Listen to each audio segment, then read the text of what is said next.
الحمد للہ نحمده ونستعینه ونستغفره ونؤمن به ونتوکل علیہ ونعوذ باللہ من شرور انفسنا ومن سیئات اعمالنا من يهده الله فلا مضل له ومن يضلل فلا هادي له ونشهد ان لا اله الا الله وحده لا شريك له ونشهد ان سيدنا محمدا عبده ورسوله ارسلہ بالہدی ودین الحق لیظہرہ علی الدین کلہ وکفی باللہ شہیدا فصلی اللہ علیہ وسلم تسلیما کثیرا کثیرا اما بعد فاعوذ باللہ من الشیطان الرجیم بسم اللہ الرحمن الرحیم یریدون لیطفئوا نور اللہ بافواہہم واللہ متم نورہ ولو کرہ الکافرون هو الذی ارسل رسولہ بالہدی ودین الحق لیظہرہ علی الدین کلہ وکفی باللہ شہیدا ولو کرہ المشرکون یا ایھا الذین آمنوا هل ادلکم علی تجارۃ تنجیکم من عذاب علیم تؤمنون باللہ ورسولہ وتجاہدون فی سبیل اللہ باموالکم وانفسکم ذالکم خیر لکم ان کنتم تعلمون۔ محترم بزرگوں، دوستوں، عزیزوں اور بھائیوں، اللہ تعالیٰ نے حضرت آدم اور حضرت حوا کو آزمائشی طور پر اور ان کی تربیت کے لیے جنت میں رکھا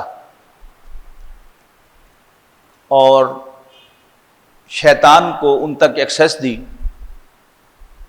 اور شیطان ان کو ورغلانے میں کامیاب ہوا اور ان کو ٹیمپٹ کیا اور اللہ تعالیٰ کی نافرمانی پر آمادہ کر لیا۔ اللہ تعالیٰ نے انسان کو پیدا ہی زمین کے لیے کیا تھا۔ پہلے پارے کے چوتھے ہی رکوع میں بڑے واشگاف الفاظ میں اس بات کا تذکرہ ہے کہ اللہ تعالیٰ نے انسان کو زمین پر خلیفہ بنانے کے لیے پیدا کیا تھا۔ وَإِذْ قَالَ رَبُّكَ لِلْمَلَائِكَةِ إِنِّي جَاعِلٌ فِي الْأَرْضِ خلیفہ، یاد کرو جب آپ کے رب نے فرشتوں سے کہا کہ میں زمین پر ایک نائب بنانے والا ہوں، تو اللہ تعالیٰ نے انسان کو پیدا تو زمین ہی کے لیے کیا تھا، لیکن کوئی حکمت اس کے پیش نظر تھی کہ جس کے تحت اللہ تعالیٰ نے انسان کو کچھ عرصے کے لیے جنت میں رکھا اور دو انسٹرکشنز دی کہ اس درخت کے قریب نہ جانا، باقی جو مرضی کھاؤ پیو، اس درخت کے قریب نہ جانا اور یاد رکھنا کہ شیطان تمہارا دشمن ہے۔ یہ دو بڑی اہم انسٹرکشنز تھیں جو حضرت آدم اور حضرت حوا کو دی گئیں، لیکن آدم و حوا سلام علیہما ان دونوں انسٹرکشنز کو بھول گئے، یا شیطان نے ایسا پٹو ڈالا،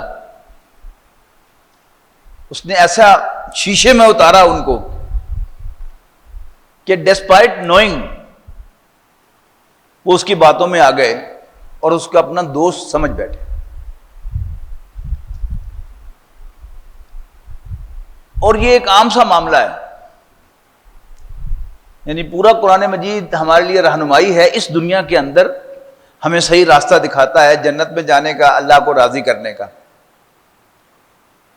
اور ایسے مسائل دنیا میں روز پیش آتے ہیں۔ کوئی بوڑھا باپ اپنے بچوں کو اپنی دکان پہ بٹھاتا ہے، اپنے کاروبار پر بٹھاتا ہے، تو ساتھ ساتھ انہیں ٹریننگ دیتا ہے، انسٹرکشنز دیتا ہے کہ بیٹا فلاں کاروبار میں ہاتھ نہ ڈالنا اور فلانی پارٹی سے ڈیل نہ کرنا۔ لیکن جب بچے اپنے آپ کو ذرا زیادہ ہی کچھ عقل مند سمجھنے لگتے ہیں تو پھر وہ اسی زوم میں کہ ہم بڑے عقل مند ہیں، وہ والد کی ان دونوں انسٹرکشنز کو نظر انداز کرتے ہیں اور پھر مار کھاتے ہیں۔ اور وہ دونوں ایک ہی روٹ سے ہوتی ہیں. یعنی وہ پارٹی جس کے ساتھ ڈیلنگ کرنے سے، جس کے ساتھ معاملہ کرنے سے بوڑھے باپ نے منع کیا ہوتا ہے، اس پارٹی کا کوئی لڑکا آ کر ان سے دوستی کرتا ہے، ان کے بعد اٹھنا بیٹھنا شروع کر دیتا ہے، اور کبھی ملک شیک آرڈر کر دیا، کبھی آئس کریم آرڈر کر دی، کبھی پیزا آرڈر کر دیا، اور یہ آہستہ آہستہ اس کے دام میں گرفتار ہوتے چلے جاتے ہیں. اور پھر ایک دن وہ لڑکا آئے گا ان کے پاس اور کہے گا کہ بھائی مارکیٹ میں ایک سودا بڑا زبردست ہے، میرے پاس پیسے نہیں ہیں، تمہارے پاس ہیں تو یہ فلانا مال خرید لو، اس میں بہت نفع ہے. تو اب ڈرتے ڈرتے وہ یہ رسک لیتے ہیں اور وہ لاٹ اٹھا لیتے ہیں، وہ مال خرید لیتے ہیں، اور واقعی جیسے وہ لڑکا کہتا ہے اسی طرح نفع بھی ہو جاتا ہے ان کو.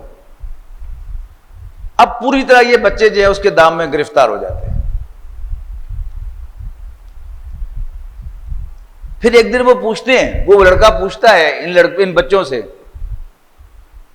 کہ اللہ بخشے چاچا انہوں بڑے نیک آدمی سن، یعنی تمہارے والد بڑے نیک آدمی تھے، اللہ ان کو بخشے، لیکن سمجھ نہیں آتی کہ ان کو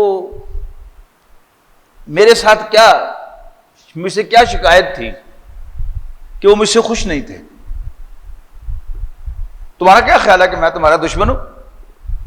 تو کہیں نہیں نہیں نہیں یار، تو سارا بڑا سجن ہے، اور تو وجہ سانو کاروبار دسیا سی، وہ لوٹ چکی سی اسی، وہ تو بڑا فائدہ ہویا سی، تو بڑا سارا بڑا احسان کیتا ہے ساڑے تے. اب یہ پوری طرح اس کے شہر کے اندر آ چکے ہیں، اور اس کے بعد پھر وہ لڑکا ان سے اس کاروبار میں انویسٹمنٹ کرائے گا جس میں انویسٹ کرنے سے ان کے بوڑھے باپ نے انہیں منع کیا، اور پھر وہ کاروبار ان کو لے ڈوبے گا. جو لوگ کاروباری پیشے سے وابستہ ہیں وہ میری بات کو اپنی آنکھوں سے دیکھ رہے ہوں گے، ان کے سامنے ایسی پارٹیز ہوں گی، ایسے نوجوان ہوں گے جو ایک بہت ہی نیک آدمی کے بچے تھے، بڑا اچھا سمجھدار کاروباری آدمی تھا، اس نے کبھی دھوکہ نہیں کھایا تھا، لیکن اس کے بچے جو ہیں اس کے ساری کی ساری محنت پر پانی پھیر دیتے ہیں. اور اصل بات کیا ہوتی ہے؟ والد کی انسٹرکشن پر عمل نہ کرنا. یعنی ایک ہوتا ہے حکم، اس کی اپنی ایک اہمیت ہوتی ہے، وہ تو لاسٹ لمٹ ہوتی ہے، اور ایک ہوتی ہے انسٹرکشن، یہ ایک بہت اہم چیز ہوتی ہے. اللہ تعالیٰ نے آدم و حوا کو جنت میں رہنے کی اجازت دی اور ان سے کہا کہ فَكُلَا مِنْ حَيْثُ شِئْتُمَا، جہاں سے جی چاہو کھاؤ، لیکن وَلَا تَقْرَبَا هَٰذِهِ الشَّجَرَةَ فَتَكُونَا مِنَ الظَّالِمِينَ، لیکن یہ فلاں درخت کے قریب نہ جانا، بڑی زیادتی کرو گے اگر تم نے ایسا کیا، بڑا ظلم ڈھاؤ گے، انھیر پا دو گے تسی اگر تم نے ایسا کیا. اس کے بعد قرآن مجید نے نقشہ کہتا ہے کہ فَوَسْوَسَ لَهُمَا الشَّيْطَانُ، تو شیطان نے ان کے دل میں وسوسہ اندازی کی. وسوسہ کا اگر میں آج کی ٹرمز میں سادہ سا ترجمہ کروں تو شیطان نے ان کو کنفیوز کیا. کنفیوز کیوں کیا؟ لِيُبْدِيَ لَهُمَا مَا وُورِيَ عَنْهُمَا مِنْ سَوْآتِهِمَا، تاکہ ان کی شرمگاہیں، ان کے پرائیویٹس ایک دوسرے پر ایکسپوز کریں.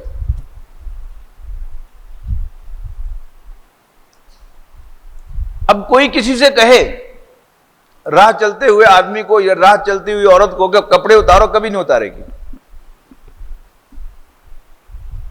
لیکن رس کو جال میں پھنسا کے جو مرضی کر لے اس کے ساتھ. آج بھی ایسا ہی ہے نا. تو شیطان کا مقصد قرآن مجید نے کیا بیان کیا ہے کہ فَوَسْوَسَ لَهُمَا الشَّيْطَانُ، لِيُبْدِيَ لَهُمَا مَا وُرِيَ عَنْهُمَا مِنْ سَوَآتِهِمَا، تو شیطان نے ان کے دلوں میں وسوسہ اندازی کی، انہیں کنفیوز کیا تاکہ وہ ان کی شرمگاہیں ایک دوسرے پر ایکسپوز کرے. لیکن اس نے آ کر کہا نہیں، یہ کہا کیا؟ کنفیوژن پیدا کی ہے. پہلے تو اپنا تعارف کروایا ہوگا اس نے، میں کون ہوں، میں بڑے ہائر کوریڈورز میں موو کرتا رہا ہوں، میں فرشتوں کا بھی استاد رہا ہوں. اب فرشتوں کا استاد ہونے کا مطلب کیا ہے؟ نیکسٹ ٹو اللہ سبحانہ و تعالی. فرشتے اللہ تعالیٰ کے قریب ترین ہیں، اور جو فرشتوں کا بھی استاد ہو وہ سب سے زیادہ اللہ تعالیٰ کے قریب ہوا. اور اثر مار بھی اسی کو پڑتی ہے. کسی محکمے میں بڑا کمپیٹنٹ ڈپٹی ڈائریکٹر ہے، بہت سمجھدار بھی ہے، بہت دیانتدار بھی ہے،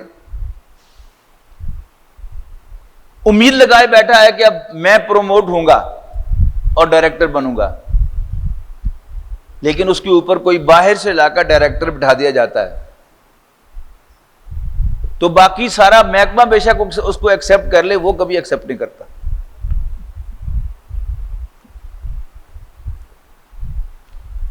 کسی جگہ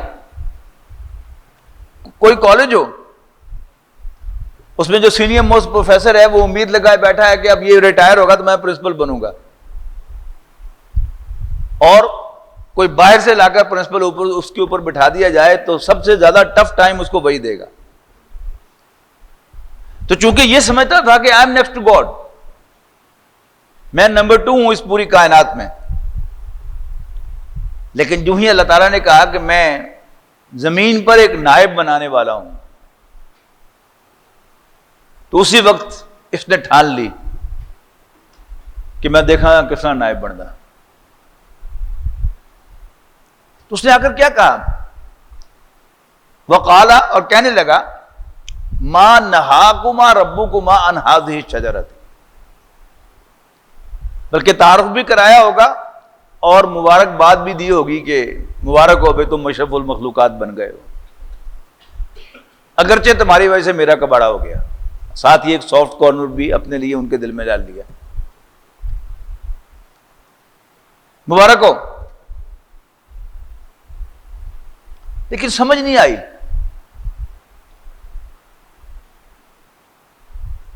تمہارا کیا خیال ہے کہ اللہ تعالیٰ نے تمہیں ڈکلیئر کیا ہے کہ تم اشرف المخلوقات ہو، لیکن ڈونٹ یو تھنک کہ فرشتے تم سے بہتر ہیں؟ وہ اپنی شکل بدل سکتے ہیں، ود ان نو ٹائم آسمان سے زمین اور زمین سے آسمان تک ٹریول کر سکتے ہیں.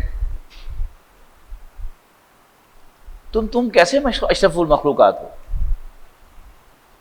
ایویں اللہ تعالیٰ نے تمہیں لالی پاپ پر لگا دیا، اگر خوش ہوتے رہو کہ میں اشرف ہوں میں اشرف ہوں، تم ہو نہیں اشرف. کنفیوژن پیدا ہو گیا نا. فوسوس لہما الشیطان، تو شیطان نے ان کے دل میں وسوسہ اندازی کی، ایک کنفیوژن پیدا کر دیا. اب ظاہر ہے کہ جب یہ بات اس نے کی ہوگی تو آدم و حوا یقیناً پریشان ہوئے ہوں گے کہ ہاں کچھ اس کی بات میں وزن تو ہے، فرشتے ہم سے بہتر ہیں. اب ذہن میں یہ رکھتے ہوئے کہ یہ اللہ تعالیٰ کے بڑا قریب رہا ہے اور اس کو سارے راز معلوم ہیں، تو انہوں نے مشورہ کیا ہوگا آپس میں کہ اسی سے پوچھتے ہیں کہ پھر حل کیا ہے. یعنی اپنے دشمن سے حل پوچھنا، اس سے بڑی بے وقوفی اور کوئی نہیں ہوتی. اس نے کہا کہ ہاں بس میں کیا کہوں، رب ہے تمہارا، لیکن تمہارے رب نے تمہارے ساتھ کی بڑی ستھری ہے کہ وہ درخت جس کو کھانے سے تم فرشتے بن سکتے تھے وہی تم پر بیان کر دیا. اب اپنے آپ کو اس کیفیت میں لے کے جائیے کہ آپ سمجھتے ہیں کہ ہے تو کام غلط لیکن ہے بڑا ضروری. ڈاواڈول ہو گئے نا. تو معلوم ہوتا ہے کوئی ایسی کیفیت جو ہے وہ آدم و حوا کی ہوئی, تھوڑے سے وہ ہل گئے. پھر ایک دن آ کر اس نے ایک اور شوشہ چھوڑ دیا کہ تمہیں تو پتا ہی ہے نا کہ میں اندر کا آدمی ہوں. تمہاری تخلیق سے بہت پہلے تمہارے رب نے فرشتوں کے سامنے ڈسکلوز کیا تھا کہ میں زمین پر ایک نائب بنانے والا ہوں. تو یہ جنت میں ویسے رکھا ہو اس نے تمہیں, اس نے کسی بہانے سے تمہیں دنیا میں زمین پر بھیج دینا ہے. ویسے تمہیں جنت کیسی لگتی ہے؟ امیزنگ, بڑی مزے کی ہے. ہمیشہ رہنا چاہو گے نا یہاں پر؟ ہاں بالکل. لیکن بہرحال میں تمہیں بتا دوں کہ تمہارے رب نے تمہیں کسی بہانے سے زمین پر بھیج دینا ہے.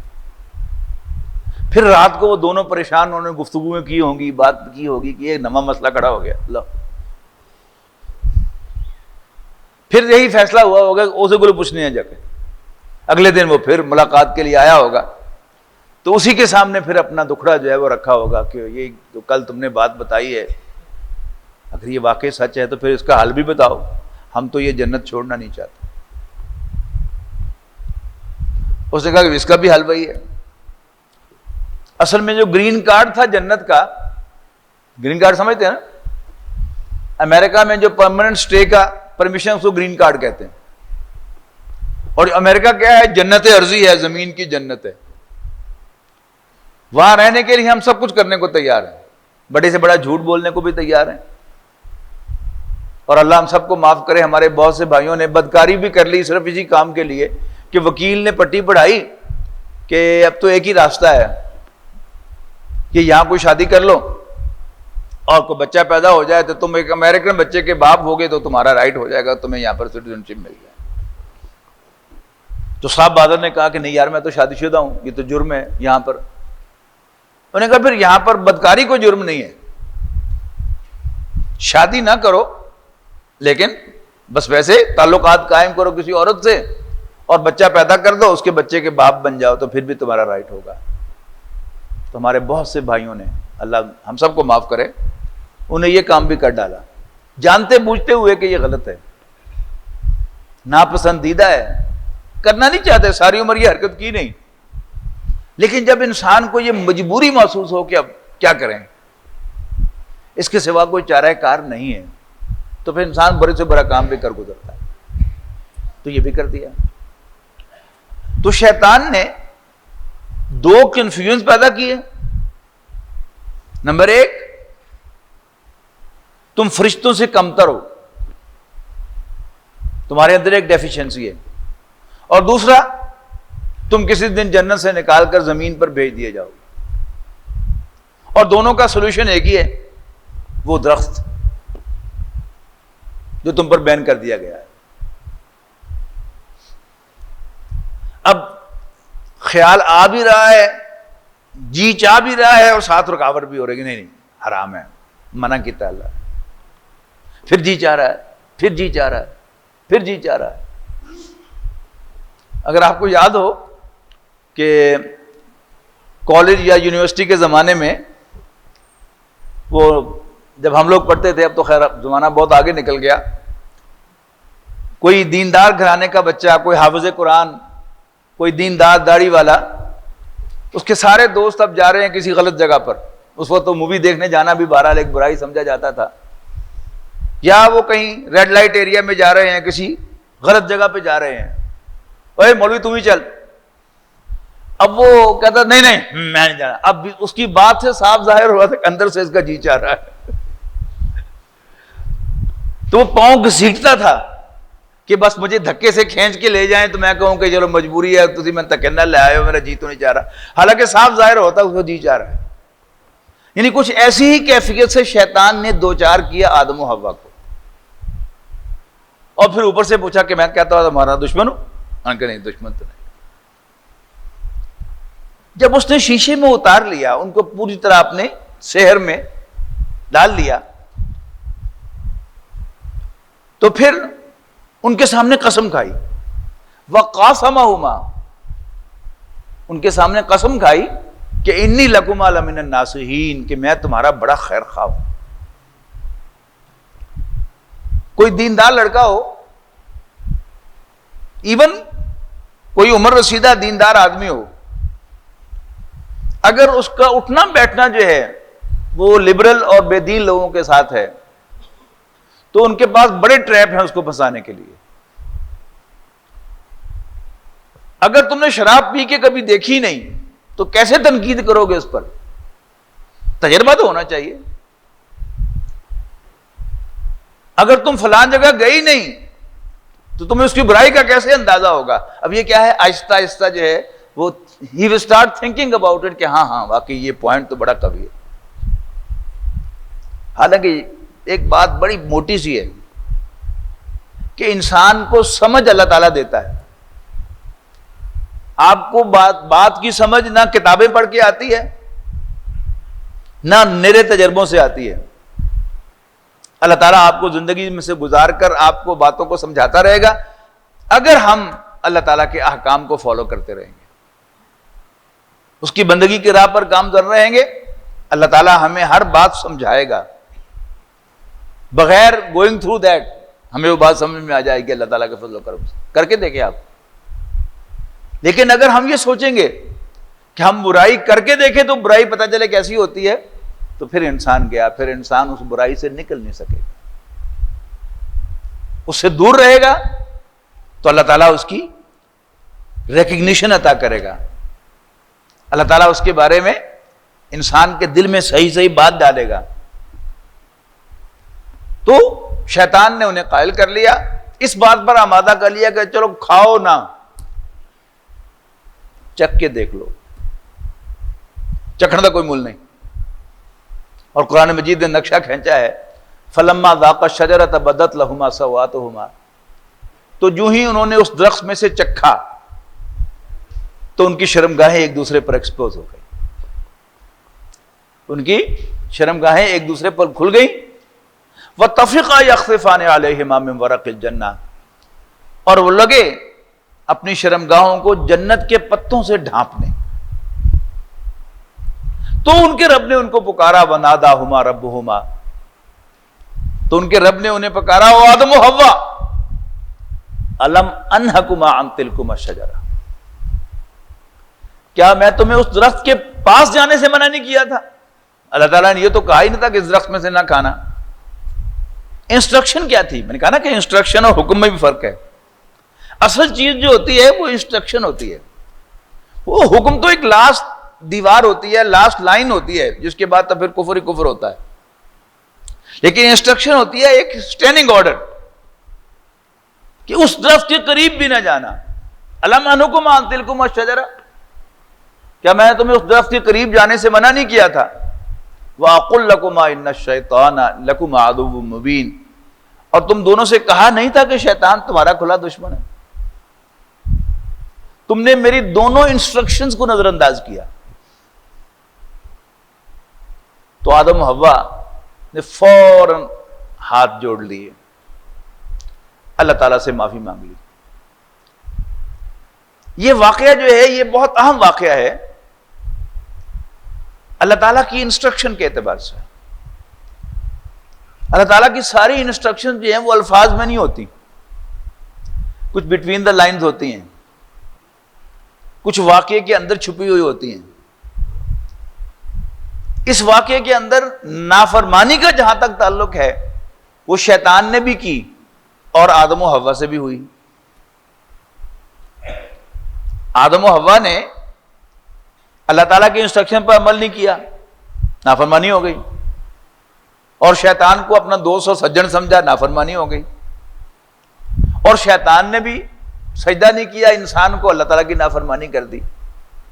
شیطان کی بھی اللہ تعالیٰ نے جواب طلبی فرمائی اور آدم و حوا کی بھی جواب طلبی فرمائی. فرق کہاں آیا؟ فرق ہے اللہ تعالیٰ کی اس جواب طلبی کی رسپانس میں. جب شیطان سے کہا اللہ تعالیٰ نے کہ کس چیز نے تمہیں منع کیا آدم کو سجدہ کرنے سے؟ اذ امرتک، جب کہ میں نے تمہیں حکم دیا تھا. قال، شیطان کہنے لگا انا خیر منہ، میں تو اس سے بہتر ہوں، میں اس کو کیسے سجدہ کر سکتا ہوں؟ تو نے مجھے آگ سے پیدا کیا اور آدم کو مٹی سے پیدا کیا، اور آگ سپیریئر ہے. It's from the world of energy. میں کیسے سجدہ کر سکتا ہوں؟ لیکن جب آدم و حوا کی اللہ تعالیٰ نے جواب طلبی کی، وہ بھی کہہ سکتے تھے کہ اللہ میں سب پتا ہے سانو، تو سانو زمین واسطے پیدا کیتا ہے، بننا تو کرنا چاہنا ہے، ٹھیک ہے سانو کر دے بھیج دے جنت زمین دے اوتے۔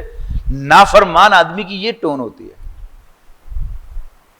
لیکن انہوں نے کوئی بات نہیں کی، حالانکہ they could say کہ ٹھیک ہے اللہ میاں، شیطان نے سن دستا دیتا کہ تو زمین سے پیدا کیتا سی، یعنی ایک ہے ایروگنٹ ٹون، اور یہی بات جو ہے وہ ہلکی ٹون میں بھی کی جا سکتی ہے کہ ٹھیک ہے، لیکن انہوں نے کوئی آرگومنٹ نہیں دیا، سیدھی سیدھی معافی مانگ لی۔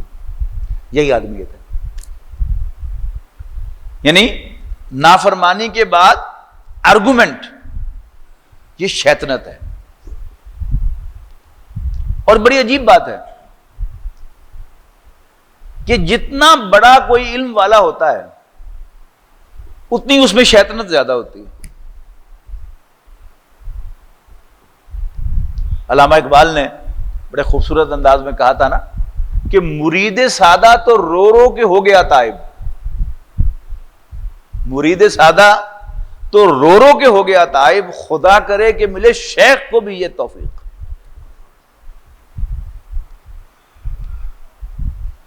زمانہ طالب علمی میں نے داڑھی رکھ لی تھی اللہ کے فضل و کرم سے، اور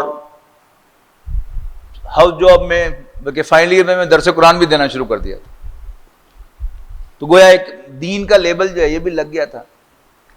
تو کالج میں کوئی بات کیا، مجھے وہ بات یاد نہیں ہے، تو ہمارے ایک دوست ڈاکٹر مبشر نے ہاسٹل میں آ کر میری توجہ دلائی اس طرف اور تنقید کی مجھ پر، تو میں نے آرگو کیا، تو اللہ اسے خوش رکھے، اس نے بڑی پتے کی بات کی، ا بیوٹیفل انسٹرکشن جو اس نے مجھے دی۔ انہوں نے کہا سمیع بات یہ ہے کہ ہم عام لوگ بھی غلطی کرتے ہیں، تم مولوی لوگ بھی غلطی کرتے ہیں، فرق صرف یہ ہے کہ ہم عام لوگ غلطی کر کے شرمندہ ہوتے ہیں، اور تم مولوی لوگ غلطی کر کے اس کے حق میں دلیل لاتے۔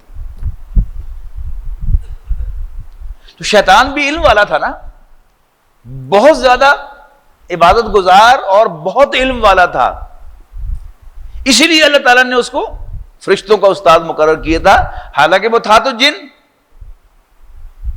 یعنی اللہ تعالیٰ نے اسے آؤٹ آف ٹرن پروموشن دی تھی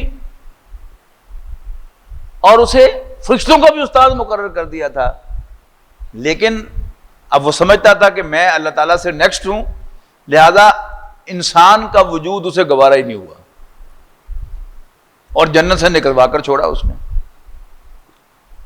نبی اکرم صلی اللہ علیہ وسلم کو اللہ تعالیٰ نے قرآن مجید ایز لاسٹ انسٹرکشن آف اللہ دے کر بھیجا، اور ایک سچا دین دیا، پورا نظام زندگی دیا۔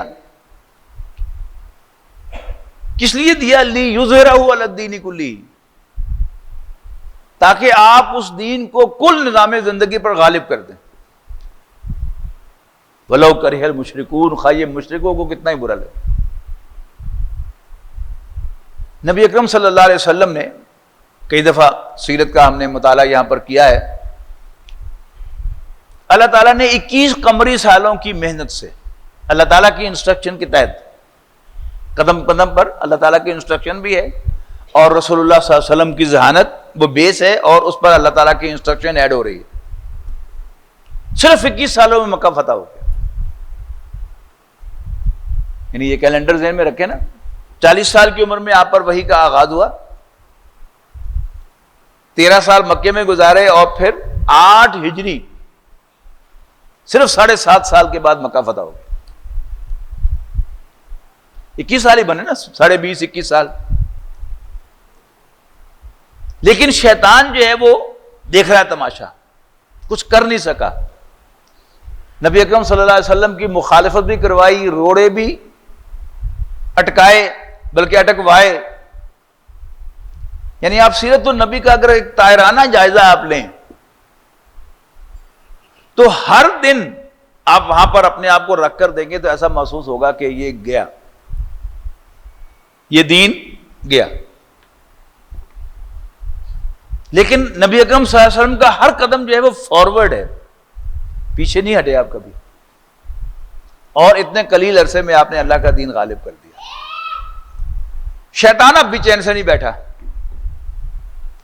یہ سارے جو صحابہ کرام کے مشاجرات ہیں، شجر کہتے ہیں الجھاؤ کو. یہ شجر درخت اس کو اس لیے کہتے ہیں کہ اس کی شاخیں ایک دوسرے کے ساتھ گتم گتا ہو جاتی ہیں.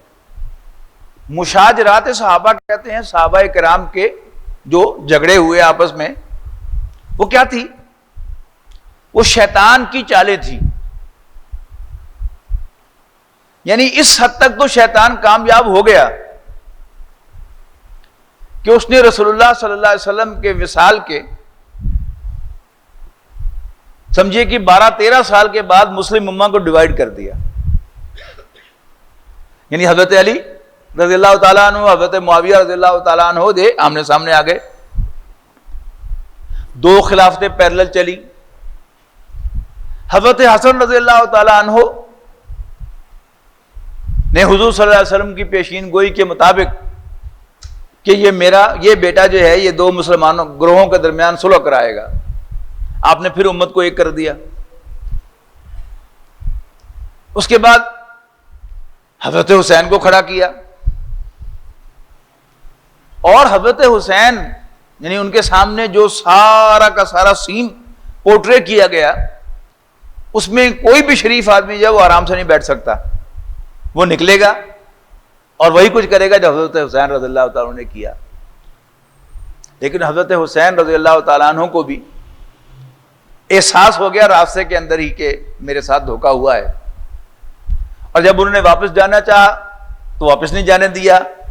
یزید ابن معاویہ کے پاس جانے کی خواہش ظاہر کی کہ میں اس کے ساتھ جا کے بات کروں، وہ بھی نہیں کرنے دی گئی اور ان کو شہید کر دیا گیا.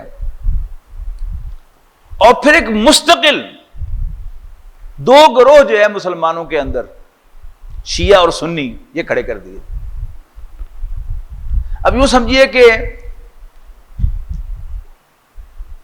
حضرت حسین رضی اللہ تعالیٰ عنہ کی شہادت کے بعد کوئی 1380 سال گزر چکے ہیں. ابھی تک یہ 2 گروہ جو ہیں کھڑے ہیں مقابلے میں اور لڑ بھی رہے ہیں، لیکن دین اسلام ختم نہیں ہو سکا. اللہ تعالیٰ نے جو دین دے کر بھیجا تھا رسول اللہ صلی اللہ علیہ وسلم کو، اس مقصد کے ساتھ لِیُظْہِرَہُ عَلَى الدِّینِ کُلِّہِ، تاکہ رسول اللہ صلی اللہ علیہ وسلم اس دین کو کل دین پر غالب کریں. تو جزیرہ نما عرب کی حد تک آپ نے خود غالب کر دیا، اور پھر صحابہ کرام نے اس کو پھیلایا دنیا میں. حضرت عمر رضی اللہ تعالیٰ عنہ کی خلافت کے دوران عراق، شام، ایران اور مصر، یہ بڑی سلطنتیں تھی، وہ اسلام کے زیر نگیں آئیں. حضرت عثمان کے دور خلافت میں اضافہ ہوا، حضرت معاویہ کے دور خلافت میں اور زیادہ اضافہ ہوا، اور پھر دور بنو امیہ ہی میں اسلام ہندوستان میں بھی انٹروڈیوس ہو گیا. اور اسی طرح یعنی ایران سے آگے پھر یہ افغانستان اور ساری ترکستانی ریاستیں، یہ کیا ہیں؟ یہ رائٹ ونگ ہے اسلام کا. اور پھر لیفٹ ونگ کو آپ دیکھیں تو مصر، پھر آگے جتنے بھی سارے ملک ہیں یہ سب کے سب کیا ہیں؟ افریقی ممالک، یہ بھی اسلام کی ایکسٹینشن ہے.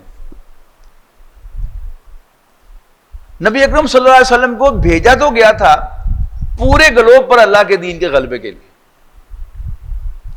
میں نے کئی دفعہ عرض کیا ہے کہ اگر آپ پورا ایک پروفائل دیکھیں انبیاء کرام کی دعوت کا، تو حضرت نوح، حضرت ہود، حضرت صالح کی دعوت صرف عقیدے تک محدود ہے. حضرت لوط اور حضرت شعیب کی دعوت نہی عن المنکر بھی ساتھ لیے ہوئے عقیدے کے ساتھ. اور حضرت موسیٰ علیہ السلام کی دعوت فرعون کو ایمان کی دعوت بھی ہے، اور ساتھ ساتھ بنی اسرائیل کو آزاد کرنے کی دعوت بھی ہے. چھوڑ دو بنی اسرائیل کو، میں انہیں لے کے واپس جانا چاہتا ہوں. لیکن نہ حضرت نوح کامیاب ہوئے، نہ حضرت صالح کامیاب ہوئے، نہ حضرت ہود کامیاب ہوئے، نہ حضرت لوط، نہ حضرت شعیب. واحد حضرت موسیٰ علیہ السلام کو کامیابی ہوئی کہ بنی اسرائیل کو آزاد کرانے میں وہ کامیاب ہوئے، لیکن اپنی انسٹرکشن سے نہیں، اپنی اسٹرگل سے نہیں، معجزے سے۔ بنی اسرائیل کے لیے راستہ، خشک راستہ سمندر میں سے بن گیا، وہ نکل گئے اور فرعون غرق ہو گیا۔ اس کے بعد حضرت موسیٰ علیہ السلام کو اللہ تعالیٰ نے تورات عطا فرمائی اور اس تورات کو نافذ کرنے کا حکم دیا، اور اس کے لیے حکم ہوا کہ تم اپنے ہوم لینڈ فلسطین کو فتح کرو۔ قوم نے انکار کر دیا، وہ کام بھی نہیں ہو سکا۔ بعد میں پھر بنی اسرائیل نے جنگ کی، شہر فتح کیا، حکومتیں قائم ہوئی، بڑی بڑی سلطنتیں، حضرت داؤد کی حکومت، حضرت سلیمان کی حکومت، پہاڑوں پر، پرندوں پر، جنات پر، یہ بھی قائم ہوئی۔ اس کے بعد رسول اللہ صلی اللہ علیہ وسلم کی تشریف آوری جو ہے یہ بڑی زبردست ہے۔ نبی اکرم صلی اللہ علیہ وسلم نے ہیومن سٹرگل کے ذریعے اللہ کے دین کو غالب کیا۔ یہ بڑی خاص بات تھی جس پر اکثر لوگوں نے توجہ نہیں دی۔ ہیومن سٹرگل سے، یعنی کوئی بھی شخص اس زمین پر کوئی کام کرنا چاہتا ہے، کوئی تبدیلی لانا چاہتا ہے، تو رسول اللہ صلی اللہ علیہ وسلم نے اس کے لیے ایک پیٹرن سیٹ کر دیا۔ پہلے دعوت، اس دعوت کے دوران پیسیو ریزسٹنس، اپنے دفاع میں بھی ہاتھ نہیں اٹھانا، اور پھر خواہ انسان بند گلی میں چلا جائے وہاں بھی ڈیسپریٹ نہیں ہونا، بس اللہ تعالیٰ سے مانگنا ہے، پھر اللہ تعالیٰ کو راستے کھولے گا، راستے کھلیں گے اور پھر دوبارہ انشاءاللہ اللہ کا دین غالب ہوگا۔ آپ اس فتن کی احادیث کو پڑھ لیں، کسی بھی حدیث کی کتاب سے لے کر خود پڑھیں، اور پھر گرد و پیش کے حالات کو آپ دیکھیں تو ایسا معلوم ہوتا ہے کہ وہ سٹیج ساری پھر سیٹ ہو رہی ہے۔ لیکن اس کا پہلا فیز کیا ہے؟ اس میں مسلمانوں کی بہت پٹائی ہونی ہے، خاص طور پر عرب ورلڈ۔ احادیث سے ایسا معلوم ہوتا ہے کہ وہ جو بڑی جنگ ہے ارمگڈن، الملحمۃ العظمی، گریٹ ورلڈ وار، اس کا میدان جنگ جو ہے وہ عرب ریاستیں ہیں، یہاں پر ہونی ہے وہ جنگ۔ سعودی عرب ہے، شام ہے، اور پھر اس کے ساتھ جو سعودی عرب کی ریاستیں ہیں، یہ سب کے سب جو ہیں یہ اس کا میدان جنگ ہے، اور اس میں کثیر تعداد مسلمانوں کی شہید ہونے والی ہے۔ محترم ڈاکٹر سارا صاحب نمبر 2 پر پاکستان کو قرار دیا کرتے تھے، ہم پاکستانی مسلمان۔ عربوں کے پاس جو پلس پوائنٹ ہے وہ کیا ہے کہ قرآن مجید ان کی زبان میں نازل ہوا، اور نبی اکرم صلی اللہ علیہ وسلم ان میں سے تھے۔ ہمارا پلس پوائنٹ کیا ہے کہ اللہ تعالیٰ نے خاص اپنے فضل و کرم سے ہمیں ایک ملک عطا کیا، جس کی نہ کوئی تاریخی حیثیت ہے، نہ جغرافیائی حیثیت ہے، نہ کوئی ایک زبان ہے، نہ ایک کلچر ہے، بس اللہ تعالیٰ کا فضل ہوا، ایک انہونی بات ہو گئی، پاکستان وجود میں آ گیا۔ اس نعرے کی بنیاد پر کہ پاکستان کا مطلب کیا، لا الہ الا اللہ، لیکن ہم نے یہاں پر لا الہ الا اللہ کے نفاذ کے لیے کچھ نہیں کیا۔ اپنی کوٹھیاں، اپنے بنگلے، اپنے پلازے، اپنے کاروبار، اپنی ملیں، اپنے پروفیشنز ہم نے خوب بنائے، ایک کام جو نہیں کیا وہ اللہ کے دین کے لیے دھیلے کا کام نہیں کیا۔ ہے یا یورش تاتار کے افسانے سے، پاسباں مل گئے کعبے کو صنم خانے سے۔ اب ایسا بھی معلوم ہو رہا ہے کہ ہندوستان اور پاکستان کے درمیان کوئی جنگ بھی بس ہوا ہی چاہتی ہے، خواہ پاکستان چھیڑخانی نہ بھی کرے تو بھی معلوم ہوتا ہے کہ ہوگی، اور اگر ہم نے کچھ نہ کیا تو ہماری ہوگی پٹائی۔ اور پھر آج کا ہندو جو ہے اللہ تعالیٰ اس کو اسلام کی توفیق دے گا، اور پھر وہ اسلام کا جھنڈا تھامے گا، اور پھر پورا ہندوستان جو ہے وہ پاکستان بنے گا، صرف کشمیر ہی نہیں انشاءاللہ۔ لیکن ہمیں اپنا جو مستقبل ہے اس کا فکر کرنی چاہیے کہ آخرت میں جب ہم اللہ تعالیٰ کے سامنے پیش ہوں تو اللہ تعالیٰ ہمیں اپنے مسلمان بندوں ہی میں شامل کرے، اپنے فرمانبرداروں، بلکہ سادہ لفظوں میں کہوں اپنے وفاداروں میں شامل کرے۔ میری اور آپ کی اس وقت کی تصویر جو ہے وہ وفاداروں والی تصویر نہیں ہے، وہ باغیوں والی تصویر ہے۔ اللہ تعالیٰ ہماری دستگیری فرمائے۔ اقول قولی ھذا واستغفر اللہ لی ولکم ولسائر المسلمین والمسلمات۔